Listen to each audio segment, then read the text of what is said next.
नमस्कार फ्रेंड, आज आम आमर यूट्यूब चैनल को प्रथम कर आसी आपण मानक स्वागत जनाऊँगी। आज आम जाना श्री महाबली हनुमंतर किसी सुरक्षा एवं किसी सुरक्षा चक्र विषय जहाँ थरे देहरे लगिगले ता समस्त प्रकार विघ्न आमको रक्षा करें। एमतीक सब विपद आमको से सुरक्षा गोटे प्रोटेक्शन आमको से दे थाए। तो चलतु वीडियो को डेरी न करी स्किप न करी देखिबा। ये वीडियो देखिए फुल वाचिंग देखिए आम video like share and subscribe करूँ और आम चैनल को सपोर्ट करूँ। चलतु ये डेरी न करी वीडियो आरंभ करिया। देखो महाबली होउचंदी श्री बजरंगबली जहाँकि कली जुगर ठाकुर।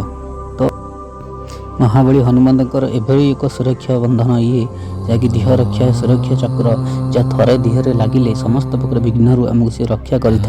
समस्त प्रकार विपद आमको से टल थाए जहाँकि आम निरापद घर को जाऊ बाहर को जाऊ निरापद आम घर को फेरी था।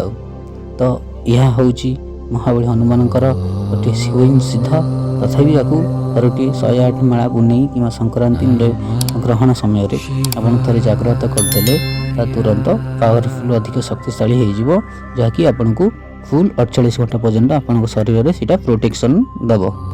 मंत्रटी आपंकर ये डिस्कसन रही डिस्कसन दे दूँ भल से ध्यान में देखूँ। मंत्रटी हूँ ओम नमो हनुमंत वज्र का कोठा जिसमें पिंड हमारा पेठा ईश्वर कुंजी ब्रह्मा का ताला इस घाट का 8 यम का अति हनुमंत रखवाला। ओम नमो हनुमंत वज्र का कोठा जिसमें पिंड हमारा पेठा ईश्वर कुंजी ब्रह्मा का ताला इस घाट का 8 यम का अति हनुमंत रखवाला।